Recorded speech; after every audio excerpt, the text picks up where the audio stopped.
Good evening, Des Moines. This is Lefty with Doc and Lefty coming to you live from the studios of webcast1live.com in beautiful, sweltering, scenic, magnificent downtown Des Moines in the Skywalk. We're here every Tuesday night from 6 to 7. I am here with my partner in crime, the inimitable, I just said inimitable, didn't I? But yes, the never, ever duplicated Dr. Patrick Bertroche. Doc, welcome back to the country. Well, thank you. I will tell you, I forget how beautiful and awesome Iowa is.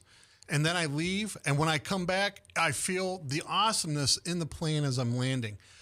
Strangely enough, on Sunday when I was landing, I thought, boy, that's Red Rock Lake down there. Generally, we don't fly over Red Rock. Turns out it wasn't Red Rock. It's all the flooding south of Des Moines. It's bad down there. Oh, I'm down there all the time. It was like, holy cow. So you guys really got pummeled when I was gone.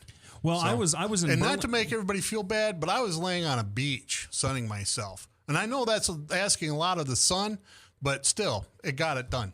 I was over in Burlington on last Thursday because I had a judge that just wanted to see my smiling face at 8:45 in the morning. So I was up before the sun came up, driving to Burlington, which the courthouse there in Burlington is right across the street from the river. It goes courthouse, street, a little hill with some businesses, riverfront, Mississippi River. And the Mississippi River was so high, I was afraid that I was going to have to wear long pants sitting in the courtroom.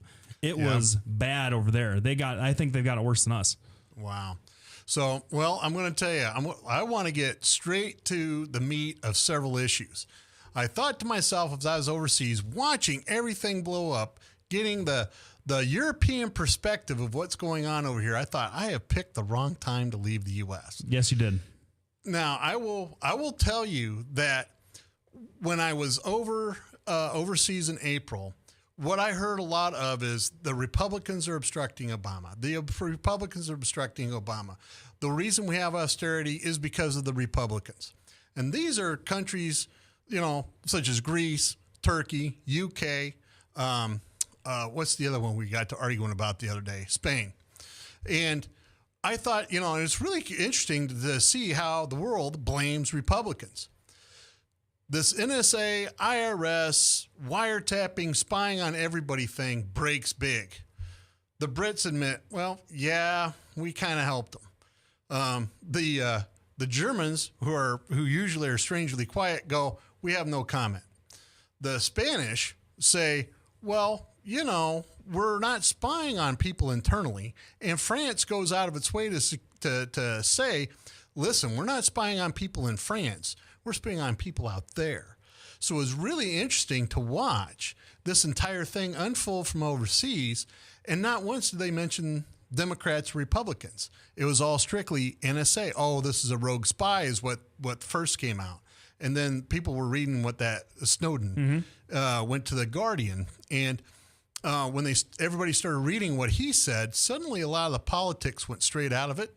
And a lot of the outrage came into it. Well, I'll tell you what, as far as the political bent is concerned, I will be non-political, and you've known me for a long time at this point. You've known me since 2009? Yeah, earlier than that. 2008. Yep, yeah, right around there. And we had these same conversations about a little old program called warrantless wiretapping under the Bush administration back in 2001, 2002, 2003. I don't remember your position at the time, but you remember my position at the time was It's got to stop. It's got to stop. We're giving up all this security, this false choice that we need to know all this stuff about everybody. There are libraries and book groups in California getting national security letters, and it's just a big thumb of the federal government coming in where it doesn't need to be.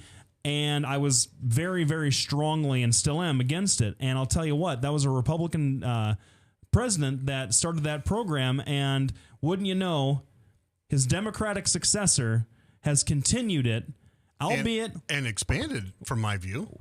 Albeit with the whole FISA rubber stamp secret court nonsense that the Bush administration was forced to create once all the warrantless wiretapping came to the fore, and Senator Feinstein and all the Democrats had a complete heyday with it. They set up the FISA courts to provide a little bit of process, but we don't get to see any of the evidence. We don't get to even know the decisions that are made. We don't get to know what they talk about. It's all completely classified and confidential. And so, at least that, and I'm being very sarcastic, folks, just in case you couldn't tell, at least the Obama administration claims they're following that. But really what they're saying is the exact same thing we used to criticize George Bush for. There are threats around the world, everybody. Trust us to keep you safe. Don't worry about that purchase on Amazon from 6 weeks ago that you made at 1:15 in the morning. It's not like we know about it, but we know about it. So just go about your business. Don't look behind the curtain. Everything's okay. And frankly, I think hopefully at this point, now that we've had another big leak about this stuff, maybe we'll start waking up saying enough is enough. Well, and I agree with you. One of the things that I often think about is, instead of having Democrats and Republicans, we ought to have statists versus elitists versus regular Joes. And I think the regular Joes should be running the place. There's been several times that I've told Lefty, don't make me defend George Bush's policies, because as a conservative Republican, I didn't agree with a lot of them. I've made my displeasure with the Bush administration abundantly clear at times on this show. The problem is Bush was a statist, Obama's a statist. They believe in the power of the state. And it doesn't matter what status you put in power, what they're going to do, expand the powers of the presidency. And that's exactly what George Bush did. Obama's continuing that. My position, just to be clear, was I think tapping foreign lines, people outside that are not citizens, for me, out there in that scary world, is all right. Here's where I failed. I failed to stop and go, you know what? These people are statists. And the bottom line is, you call me a flip-flopper if you want, but I now understand that even though I thought Bush was the good guy, here's the problem. At some point, he's not in power, and Lefty's good guy is taking the place. So I think, for me, the answer is reduction of government. Well, and and that's a discussion for another time. That's a little bit beyond the scope we're talking about here. But what I will say, I was listening to Bill Maher from last Friday talk about this, and how he likes to say, he pointed out that he thinks that most slippery slope arguments are BS. And honestly, it's not that I don't disagree necessarily that they're BS arguments. However, what I will say is that they're lazy. To just sort of say, oh, slippery slope, it's lazy. Yeah. And so I think that it is very valid. It's a valid thing to say that we're going to trust one administration over another. You can say we trust the Bush administration to do this, or we trust the Obama administration to do this. We trust Carter over Nixon, or we trust Nixon over Johnson. Those are valid arguments to have. However, if you look at the principles that underlie that sort of trust, I'm going to trust the Obama administration with my personal information. Why? What Absolutely. What valid reason is there for any executive branch of the government, no matter what government is, to trust them ever? I wouldn't trust Mitt Romney. No. Well, we're going to be back with the slippery slope of trusting Mitt Romney right after we get back. You're listening to Doc and Lefty on webcast1live.com. Drug and alcohol addiction slowly steals a person's identity, tearing away pieces of their life little by little, until one day it seems like the hope of a happy future is gone and there's no chance of getting it back. Here at St. Gregory Retreat Centers, we can assure you that there is hope. Our unique approach to recovery begins with the understanding that the dysfunction and damage caused by addiction can be overcome, not just dealt with. Don't let another day go by. Call St. Gregory today. Drink, dance, party.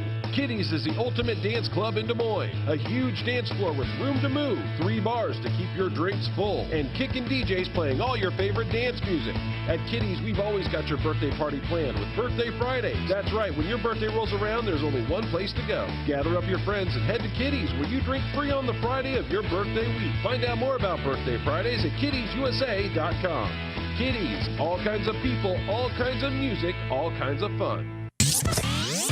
From the RE/MAX Real Estate Concept Studios, this is Webcast One Live. Hey, welcome back, everybody. You are joining us for the second segment of the Doc and Lefty reunion tour. You know, it feels like I haven't seen this guy across the table from me in about 3 weeks, and that's about how long it's been. It's about how long he can stand. Well, I know. I had to have you back. I woke up the minute that you got back onto American soil. I sat straight up in my bed, and I thought, Doc's home, and I went back and I slept like a baby. Well, and I believe that because, being a lefty, he's just laying around most of the time because I got back at 6:30 in the afternoon.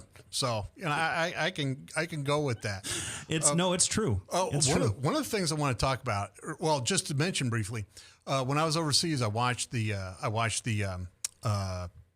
Cirrus Minor interview. I thought that was a pretty wonderful interview. These are a bunch of really neat guys. Yep. And the second thing is how did their concert go? Did you ever? I wasn't able to make their concert, but I've been listening to the CD they gave me non-stop. It's in my car right now. It is awesome. If you missed that show on the first Woolies, I couldn't make it.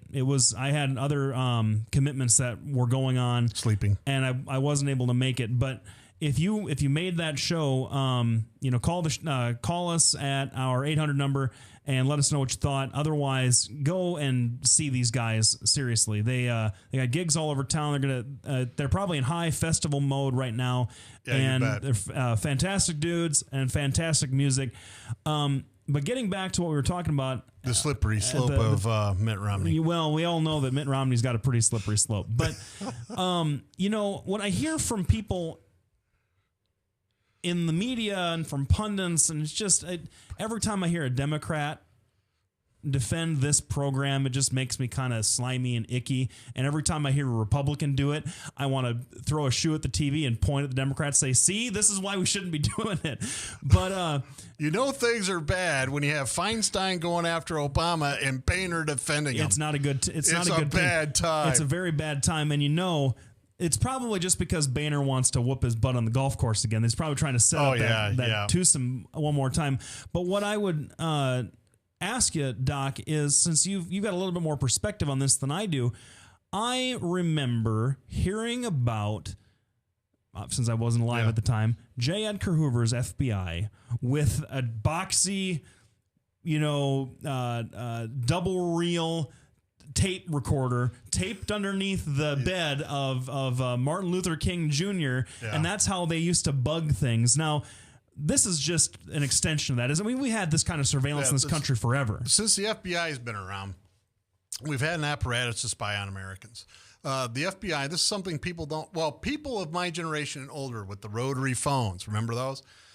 The FBI recorded every single phone call. And they had this computer system. Remember the old system with the big giant tapes going around?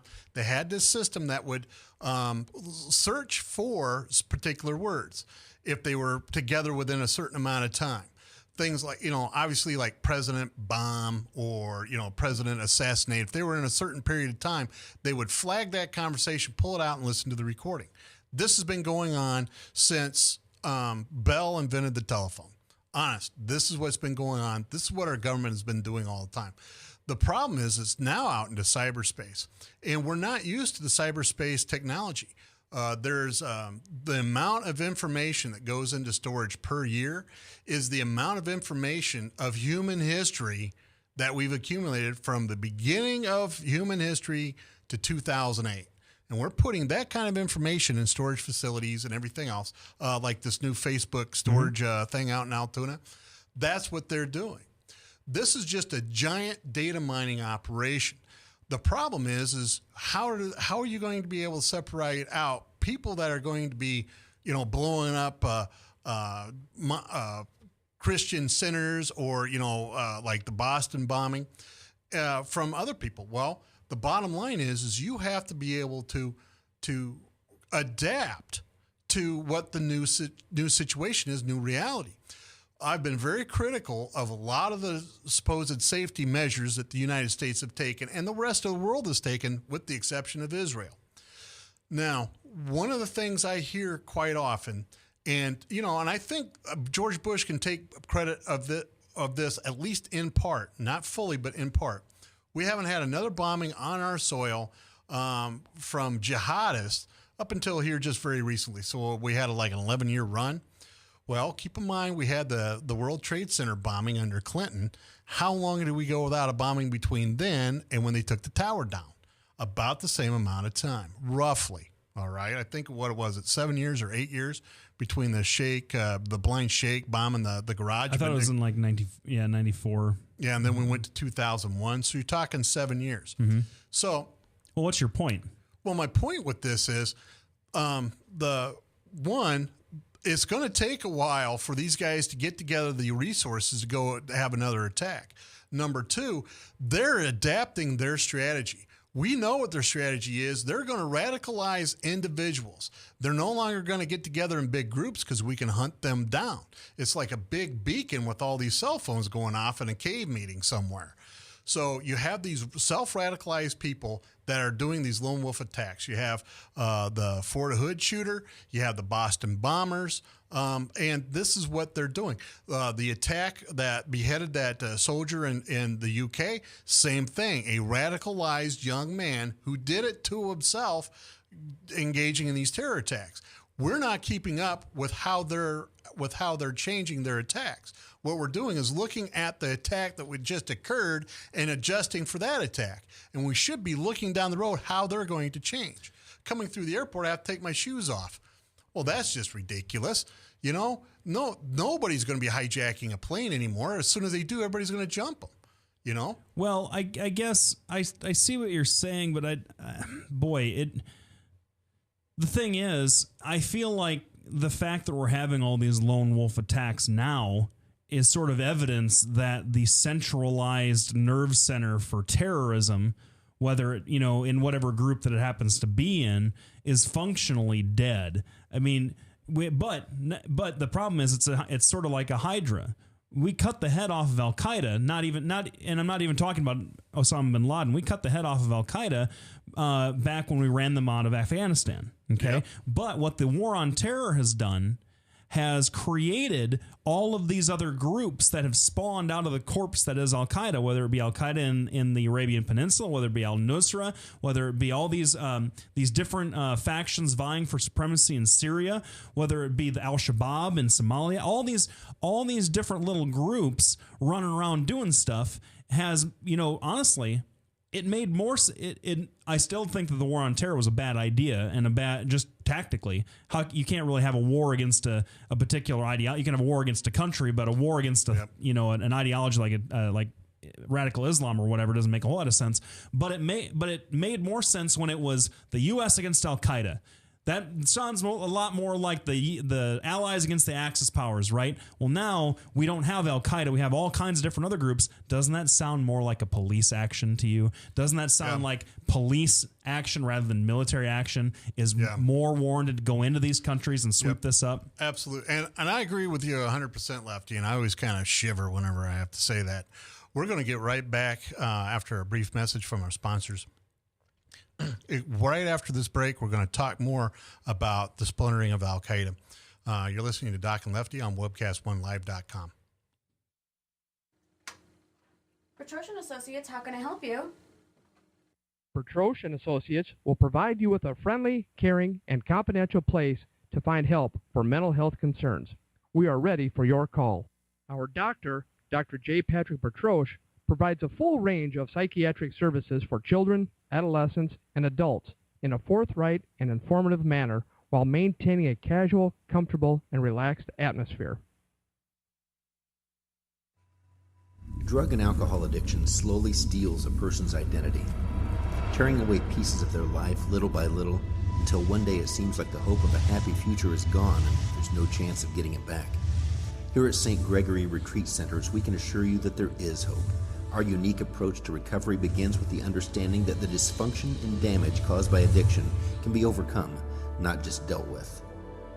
Don't let another day go by. Call St. Gregory today. From the RE/MAX Real Estate Concept Studios, this is Webcast One Live. Hey, welcome back, folks. So glad of you to join us. We want to thank all of the sponsors that make the studio and this show possible. We like our colleague Ed Fallon likes to say that he is the alternative to other forms of corporate radio. To corporate radio, and while we certainly don't, well, half of us don't hate corporations as much as that.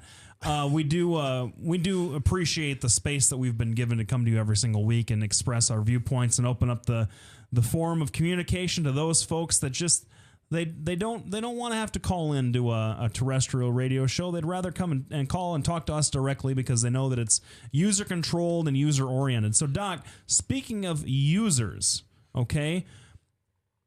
Go ahead. Let me break in just for a second. I forgot about this. Our friend Tim calls in a lot. Yes. Has been calling in lately. His girl was over last night at the house and they were all watching a movie and she went into labor. Oh. So congratulations to Tim, hopefully, if the little bugger's out yet. And if not, we're all with you. So sorry, back to users. No, congratulations. But speaking of users, we wouldn't have this issue if we unplugged every once in a while, would we, Doc? What kind of issue? The surveillance issue. I mean, yes. Oh, yes, you're right. The vulnerabilities. I thought you meant like we wouldn't have the same issue if we unplugged. No, babies? No. That's actually true as well. But no, this issue of being constantly surveilled by our government, no matter how good its intentions. The unfortunate reality is, and I think this is one of the areas where the government has really got us by the tail, is everyone uses Google now. Everyone has Facebook. Everyone except you and I think we're the last two, tweet all the time. Everybody is constantly putting everything out there. I had this concern several years ago that, yes, the Fourth Amendment protects our privacy. Well, it was eroded 50 years ago, honestly, but it's supposed to be there to protect our privacy, and yet we seem to be waiving our privacy left and right with glee. Two private companies that have a vested interest in working hand in hand with their government. Yep. One of the things that I'm just going to say it, and I know I am a capitalist. I am all for competition, but the people that hate capitalism the most are other capitalists. And these companies get in a position where they can quash, the competition. And it's important to them to get government contracts because they're very lucrative. Well, you're giving this information to Google. All you have to do is go look at Google Maps. Isn't that creepy? I can tell you what day they took the picture over just on the kids' cars sitting out front. Well, and what's sort of in a double-edged sword sort of way is that that is definitely something that I'm not comfortable with. However, I just used it yesterday to verify some information that I've been told by a client to make sure that it was true, and now it's going to figure very prominently in a case that I'm handling that goes to trial in January next year. So it's just the convenience of it cannot be overstated, I don't believe. Like it's so easy and it's so useful that everything is interconnected like this. But then can we really blame any government? And I'm posing this as an open question. Can we really blame any government of saying, well, hey, Sally Mae, if you want to tell us that you ate granola at 6:17 in the morning before you went and did your spin class, well, we'd like to know that. Your friends might not be interested in what you have to do, Sally Mae, but we, your government, are very interested. Absolutely. And, just like we have our Facebook up there, up on the screen, Facebook's is a public forum. It's like standing out on the street corner and shouting, I had breakfast today. Yep. And it is a public forum. Google is something a little bit different. Google's a private corporation, and they agree to keep your information private. The problem is you've entrusted a party that makes its living basically on selling your patterns of behavior to other people. Yep. It's one of these things that, everybody here, if you don't believe the government has always been spying on us, you're naive. The problem is the extent to which the Patriot Act has eroded straight into the very soul of American privacy and American greatness. It's true. It's what makes us different. We're the only country that is supposed to have those safeguards. Not even the Canadians have these safeguards. Well, what's funny about that very point that you make there?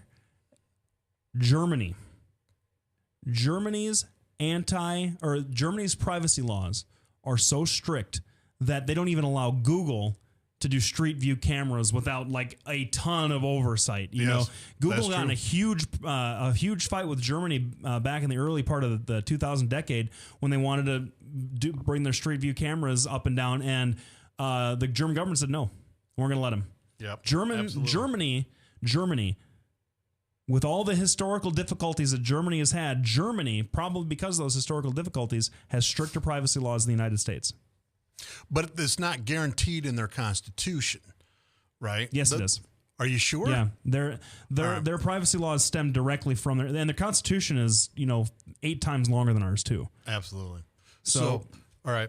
So it's one of these things where we voluntarily surrender our information to these people, like Amazon. Amazon is just as guilty. What was it? It was Sprint.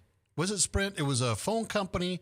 And I think Yahoo and another company that all said we didn't participate in this government program. They all denied it, but they all kind of evaded the direct questions too. It's just, but you can't believe them because they're in it to make money, just like every good capitalist is supposed to do. I mean, you can't fault them for that. But what really bothers a person is, I don't know. I can see both sides of it, but it bothers me a lot to have a government that continues to say, especially run by a president who, when he was campaigning, said that he would shut all this stuff down. It bothers me that a government has this information, spies on us nonstop, and then turns around and said, don't worry, we're doing what's best for you, but we're not going to tell you what we found, and we're certainly not going to let you in on the secret of what we've been doing, but just trust us. And it really, it bothers me a lot, no matter who, whether it's a D or an R in front of their name. Well, and I agree with that as well. And I think really my point earlier in the show about we really need to separate out the status from the non-status, because really I think because I always thought Democrats really arrogant, especially liberal progressive Democrats who said, well, we know better than you, so we're going to do things for you. And I always thought that was an arrogant attitude. But the more I'm really looking at this thing shaking out, the more I'm really thinking it doesn't have anything to do with liberal progressivism. Because, our friend Ed, he's about as liberal and progressive as you're going to get. But he's not a statist. And I really think it boils down to whether you think the government is going to be able to fix your problems or not. And I think that Ed thinks there's a role for government. I just think it's limited government, And I think that's the answer to this, is to be able to take back some of that power that we've given over to the corporations and everything else. Well, in that sense, and like I said, and we were going to get back into the 9-head hydra that is the remnants of Al-Qaeda and international terrorism. I just remember that before we got off this other tangent. But that being said, that means that we have to stop believing all the scaremongers out there. And on both sides. Unfortunately, they are more numerous now, whether it be in the private sector or in the public sector, than they were even in 2003. And because it's good business to keep American people dumb and scared. Yep. On that note, we'll be back right after break. We'll be talking about the slippery slope of nine-headed hydras. We are listening to Doc and Lefty on webcast1live.com. Thank you for joining us. Leach, owner and general manager of Service Legends. I brought along a couple of the home comfort heroes. Hi, I'm Tammy Wells. I am Nick Wonderscheid. I'm administrative manager. I am the senior technician from Service Legends. It seems like every good thing, when you feel it to the bone that it's good, there's a lot of hard work put behind it. I don't think that you can fake it and have it turn out good. If we seem like, okay, that's just weird, it's just a furnace, why would you believe so deeply in a furnace? It's not just that, we want to show the world that you can have good service. Yeah, it's got to be, it's your home. It's built into our daily trainings, it's built into our culture, that we're going to do whatever it takes to have each client say they love us, period. That's why we spend all the hours in the training that we do. And if we guarantee it's going to be a good experience for you, or else it's free, what type of work do you think we're going to do? There is a guarantee. Temperature selection guarantee, fixed right or it's free guarantee, comfort guarantee, best value guarantee. All of these guarantees hold us accountable to ensuring that we exceed your expectations. And if for whatever reason we'd fail and we can't make it right, We guarantee all of those guarantees with a 100% money back guarantee. I mean, if you don't think that your technician can fix it right, are you going to say that to a client? No. You don't have to worry about having a technician come to your house. We drug test, background check all of our team members. We put safe people in your home. Each and every one of our service techs, 400 hours a year in training. You tell it the minute they walk in the door. They know what they're doing, they've done their homework, and they actually truly care about what you want. Because at the end of the day, you're the person that makes sure I have a job. They're going to be listening. They're going to want to know what your challenges are. Then they're going to come and give you options, and you get to choose. If I'm there to help and I make it easy and painless, I did my job right that day. Well, when it comes to your comfort, safety, and your family, you don't necessarily go buy the most expensive, but you get the most bang for your buck. Oh, it's worth it because there's a lot of people that will find a way to get it to work right now and then leave and then come back, charge you again, and the cycle just repeats itself. So when I'm out there looking at the furnace, I want to find why it failed today. How can we change the part today with something that you're not going to have to worry about? Is it worth changing the part today? I mean, you can put a lot of money into a furnace. I can fix parts all day. There's good job security in that for me, but is it the right thing for you? I get a lot of the phone calls of after the technicians are there. They're just in awe. They're like, wow, you guys are great. I mean, I don't even know what to say. You guys are great. Everything you did was perfect. It was great. Keep going though, I like this. Just give us a try. I'm gonna take all the risk. I've got the time to make this right. I've got the support to make it right. Just check us out. And if you don't see the value in what we do, I mean, fixed right or it's free or 100% money back. enough said. Hey, welcome back, everybody. We're talking about international issues here on the Doc and Lefty program. And, it's about time because even though we love to do the local stuff, and there's a lot of local stuff to talk about, and I promised people 2 weeks ago that we'd eventually get to the, I don't know what you'd even call it, the magnanimous Iowa legislature coming together and putting Washington, D.C. to shame. But we'll talk about that another time because that's what they did. They came together and they got stuff done, and it only took a couple weeks after the session was supposed to be out. And Washington, D.C. is looking at Iowa, wondering how we're doing it down here with two parties that are supposedly so polarized. But today we're talking about international issues. I got the answer for that question. Statesmen like Senator Brad Zahn and Representative Tom Shaw. Friends of the show. Friends of the Brad show. Zahn That's how they get it and done. Tom Shaw. I was going to have them on, but we haven't been able to get the schedules coordinated yet, at least from my end, and have them talk about their roles in the last couple of days of the legislature, because that'll be an interesting topic once we have them on. But I want to ask you some questions, Doc, about what you think the role of government should be now that literally what you ate for dinner 3 weeks ago is a topic for public consumption. No pun intended. When we have no centralized attacks coming from any sort of terrorist organization on this in this soil anymore. We really don't. I mean, these folks that the Boston bombing people and the guy in the UK, they were not affiliated with any terrorist group anywhere. No, lone wolves. Yeah, they just and their justification for their actions was their faith, which we all know is just nonsense, and it's not an excuse for anything. We don't let the radical Hindus and the radical Buddhists that are killing Muslims in India get away with this kind of stuff. We don't let radical Christians that bomb abortion clinics get away with this kind of stuff. So it's time to step up and say radical Islam is not an excuse for this kind of stuff.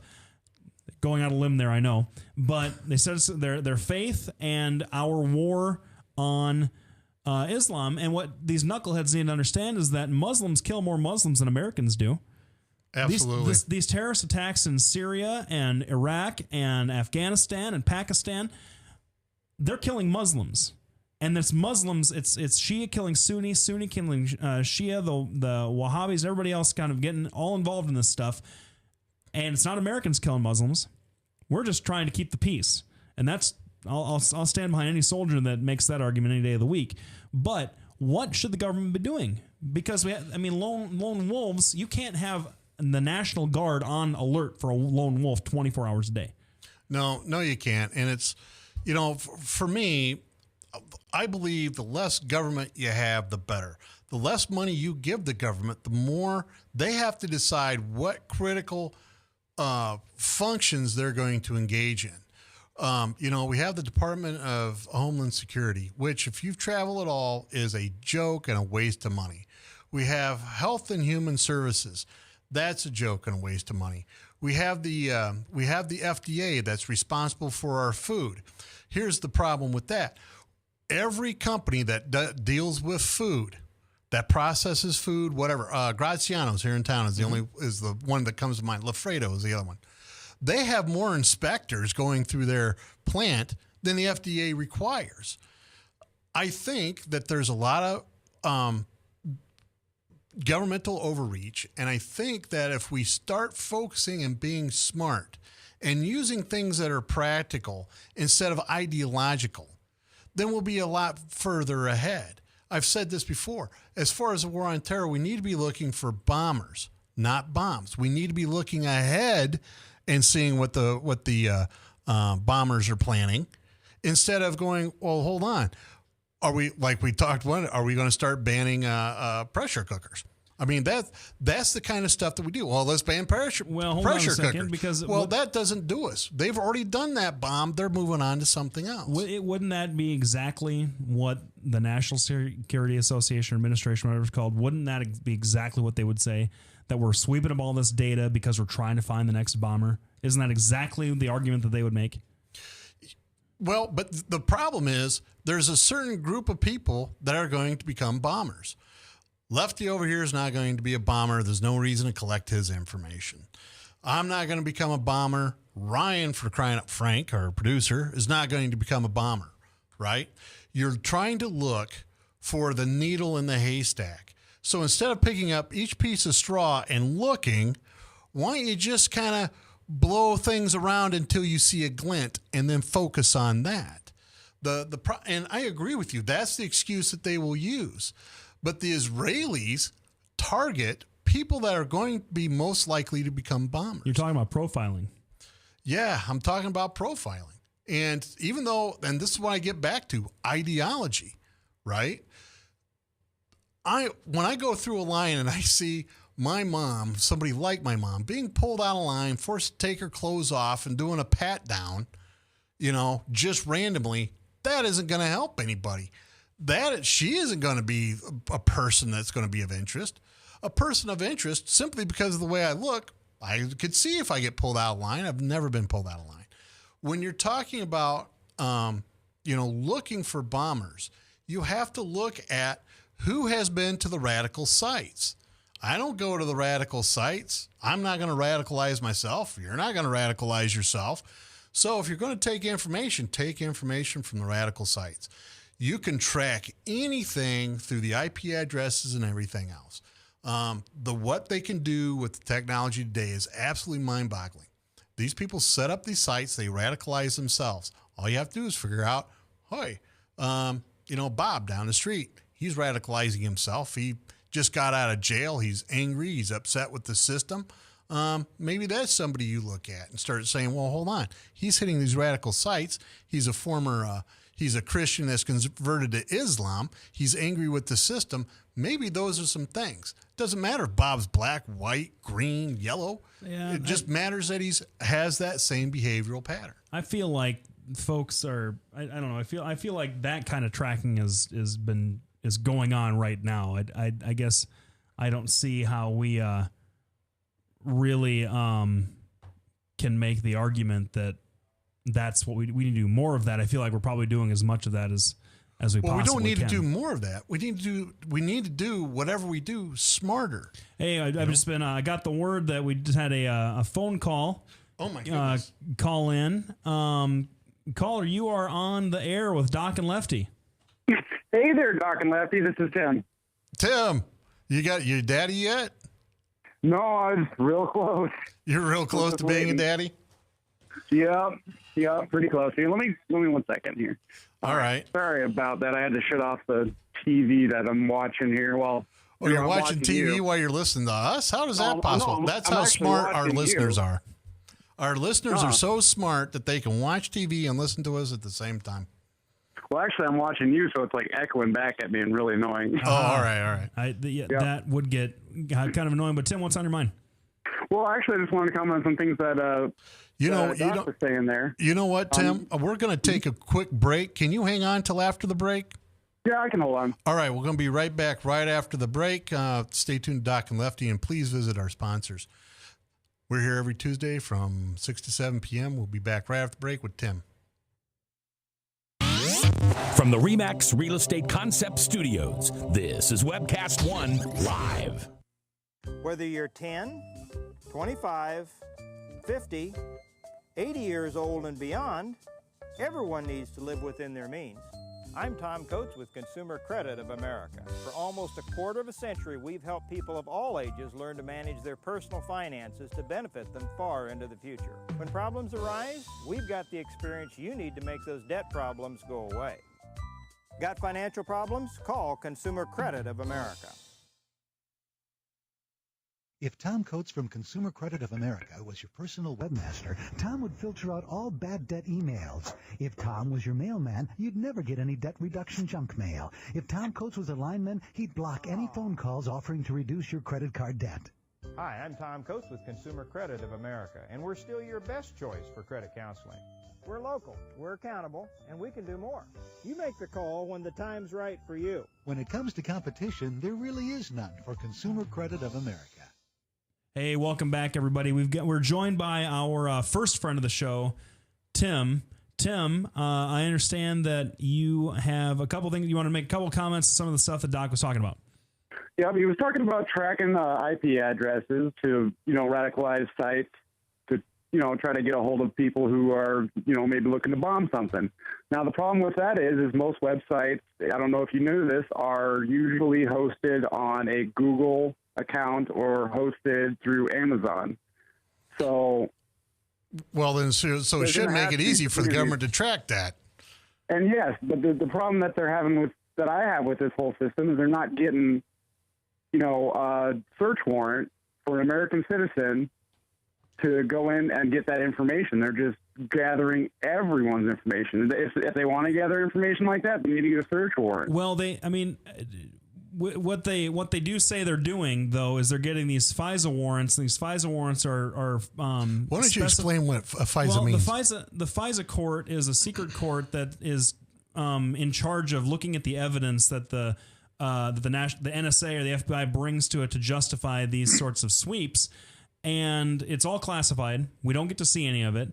And from what I understand, that these courts are basically just rubber stamps to provide some process for or cover or cover. Exactly. They've never right. said no. What's that? They've never said no. They've never said no. But what I'd say, so they do have warrants, but what these warrants are being used for is to not pick up what's called a particular phone number. And what I understand is that they're called like facilities. They're picking up these switches. So like when these massive amounts of data are transported between servers over a period of time, say, a few seconds, that becomes a facility, and then they sweep all of that up, they sweep up all of that data because it's defined that way in the warrant. And so what we need is to redefine all this stuff and make it reasonable and particularized the way that the Supreme Court has interpreted the Fourth Amendment of the Constitution. Tim, would you agree with me on that one? I would agree with you on that one. So now the problem with that is just the way that the internet works is large packs of information are transferred. There's really no way to cipher through them without taking ownership of all of them. Yeah, no, that's absolutely right. But if you're going to say that we can get all this stuff pursuant to these warrants that no one gets to see, you either have to declassify the court and declassify the information, or you have to redefine what you're looking for and make it more more particularized. That's just, I mean, to me, that doesn't seem to be any other way. But even going back to the Bush administration, the NSA has said that kind of stuff is too dangerous to be in the hands of the public. It's too dangerous to be to disclose to anybody. So we need to keep it secret, or else we'll never get anywhere. And then, that's true, but there needs to be some kind of oversight other than just them getting a warrant from a place that just rubber stamps it and 2 congressmen or 3 congressmen that actually get the information. I agree with you. And I guess my biggest gripe is I don't trust Congress as well. So if Congress is trustable, then we could all sit here and go, well, at least they're taking a good look at it and making sure it's good for us. Well, and absolutely. Most of them have proven they can't be trusted. Yep. And the other thing that's concerning is when you have Eric Holder up there saying, well, we have the right to kill Americans on American soil without a warrant using a drone, that makes you stop and go, well, hold on. He never said that. Well, but he never said that. He did too. He didn't say that. He said exactly that. When he was asked the question, pretty much like that, he said, well, yeah, it's probably unlikely, but yeah, I think that's what it would mean. No. So the bottom line is, they use the terms enemy combatants. Oh, even if it was an enemy combatant who's an American citizen. The problem is that they can change an American citizen into an enemy combatant. Well, that's the whole problem. Okay, hold on a second. Now he's fired up. Now we're hold on. Just make sure that we understand where enemy combatant came from. Eric Holder didn't invent that term. Oh, I know. And he wasn't the one that was, and that was the. I can't have conservatives saying that we can't go after American citizens who are enemy combatants, because that's what I was saying 10 years ago. Well, and I agreed with you.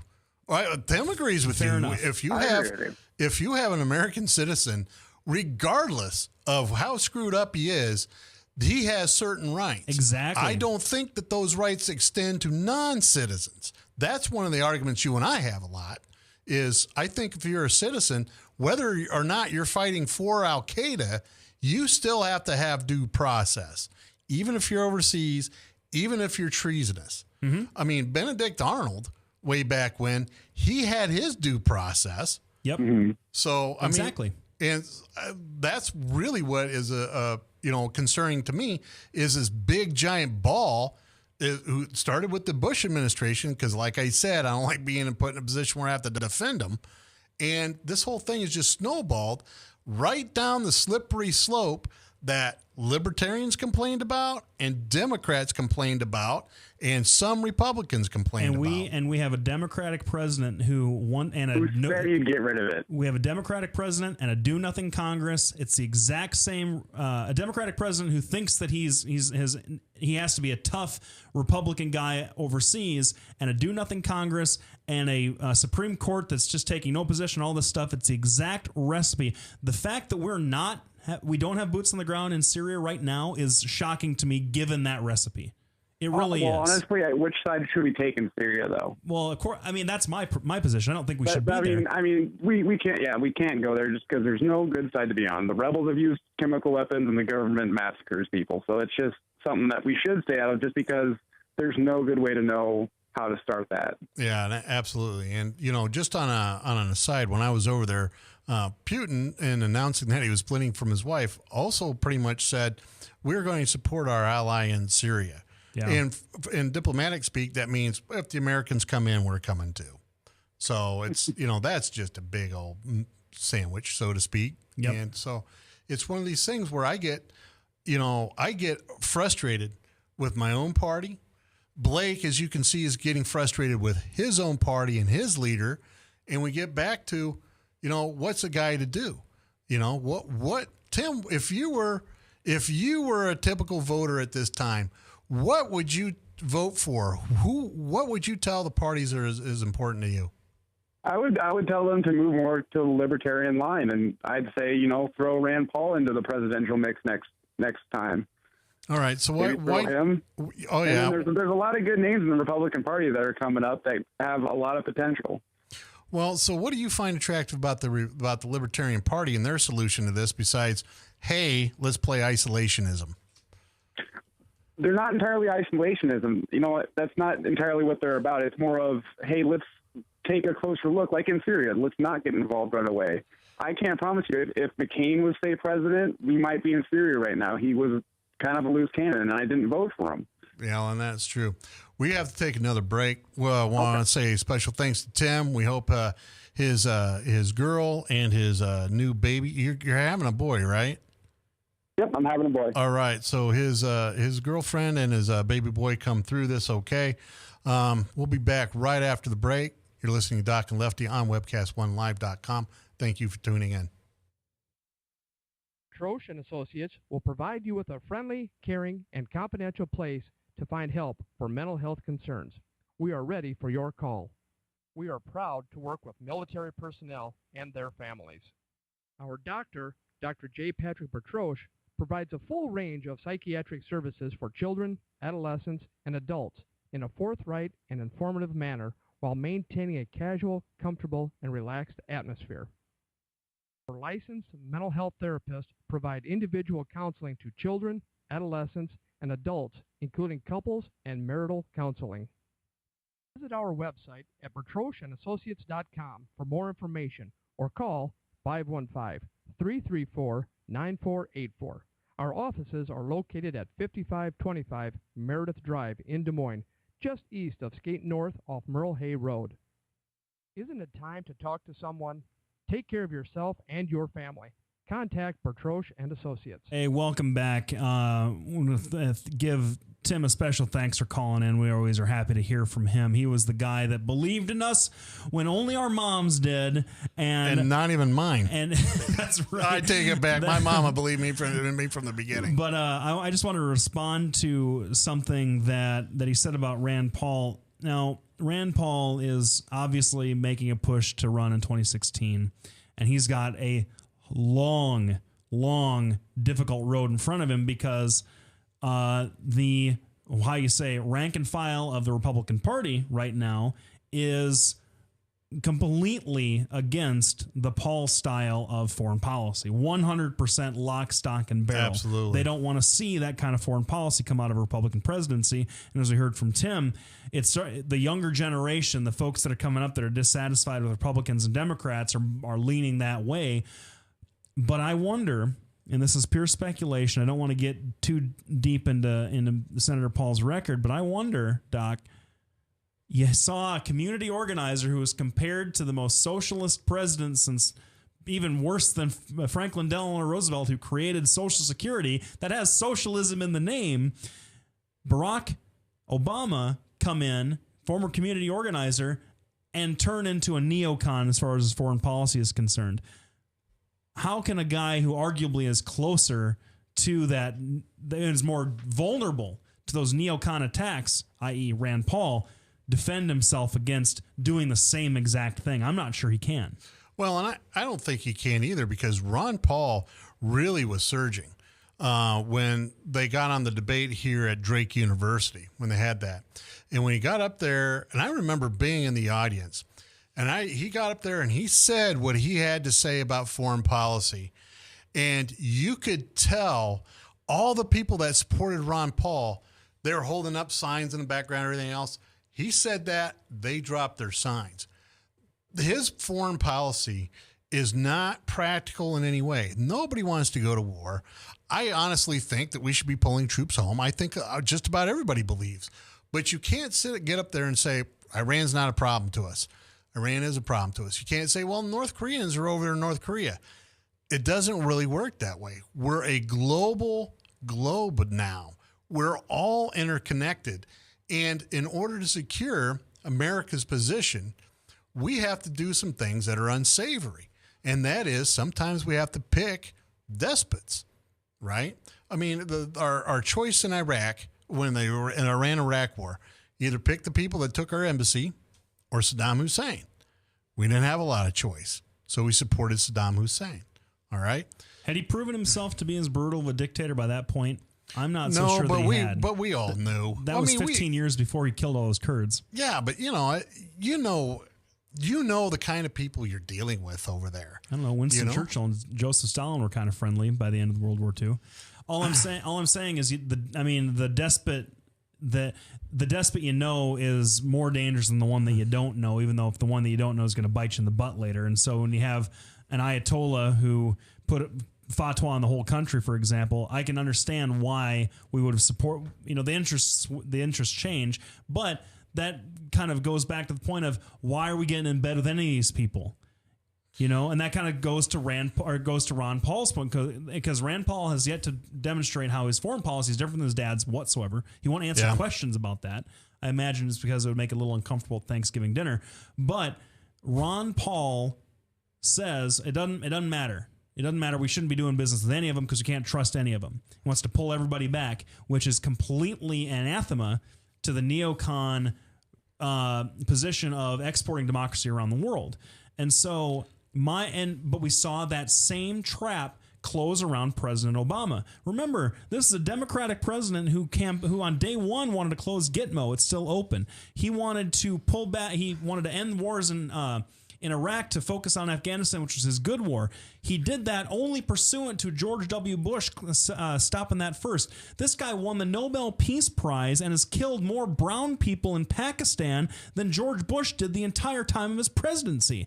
So what's the good choice here? I don't see how Rand Paul will be able to stop that sort of foreign policy now that it's been entrenched for 13 years. Well, the problem is particularly with foreign policy, and you know this as well as I do, when you're talking the presidency, the president is an office, right? It is an office. It is not a person. Yep. And you are committed to tamping down, so to speak, the administrative blunders of the people that go before you. Keep in mind, we fought the British for years and years and years. And finally we went, well, that's just silly. We're not going to fight them anymore. Brits, if it hadn't been for India acting up, I think the Brits would have come back after us again. You know? In the 50s, I don't know about that. Yeah, well, way back when, in the Boer War and the rest of it, they had all these other things to take care of. They went, well, at least they're friendly. This is what I know. And this is where I think the libertarians have it right.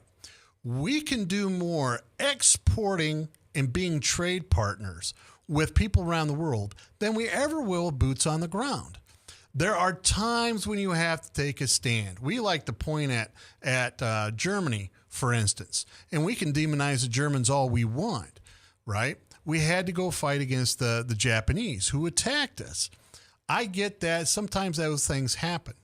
Here's where the problem lies.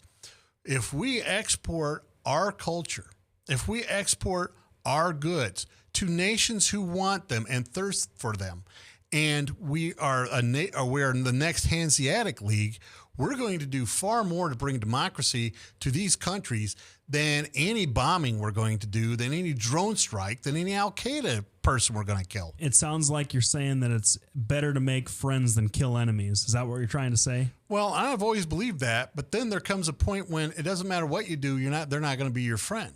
You have to keep in mind, there are people out there that want to kill us simply because we believe in capitalism, or simply because we believe in democracy, or even worse, we believe in equal human rights for men, women, and everybody that's in America. I will take issue only slightly because I think that oversimplifies the reason why a lot of these folks hate us. A lot of these folks hate us because we've had troops in holy lands and blah, blah, blah, blah, blah. That's something that everybody knows about, and it's not really, I'm not trying to start an argument because we're not really arguing about that point at all. We agree about that. But I just wanted to point out that the first time that I heard that sentiment expressed, making more enemies through trade or making more friends through trade than killing enemies, was at a speech that I attended in the University of Iowa, and the speaker was former President William Jefferson Clinton. So kudos to Doc for coming back around to supporting a sentiment that was expressed by Bill Clinton. He co-opted that from Newt Gingrich. I don't think so, because Bill Clinton was the free trade guy before Newt Gingrich even had the speaker's gavel.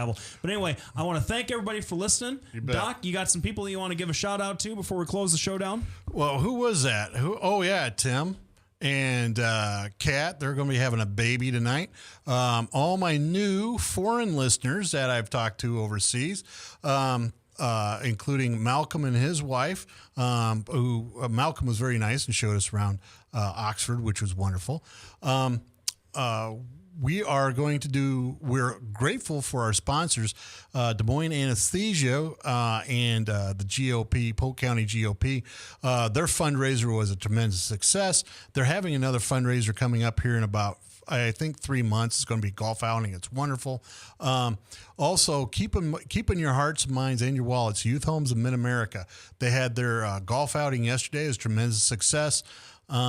And that's about it. Oh, Cirrus Minor, make sure you pick up their CD. It's wonderful music. Even though Ogre looks like an ogre, these guys are really good musicians. They really are. So anybody you want to shout out to? I want to make a quick plug just because I've been doing this. This is sort of an unsolicited advertisement, but if any of you ladies out there that are listening to the show that want to go and sample some wellness products and to have a nice time with a bunch of other lovely ladies and have a glass of wine and enjoy some live music provided by yours truly, why don't you go to the Yost Chiropractic clinic in Urbandale. It's over on 100th Street, right where Northwest Urbandale Drive and 100th kind of meet and change, north of Douglas by the Casey's up there. It's Thursday, 6 to 8. It's going to be a great event. A lot of vendors, a lot of people that are looking out for your best health and well-being. That's Girls Night Out at the Yost Family Chiropractic, Urbandale, Iowa, 6 to 8. All right. Well, we'll be back next week. We're going to be talking about the end of session and all the local news that we haven't talked about lately. Thank you for tuning in. You can follow us on Facebook, and you can watch the show on YouTube. We'll be here next week. Thanks, everybody, for tuning in.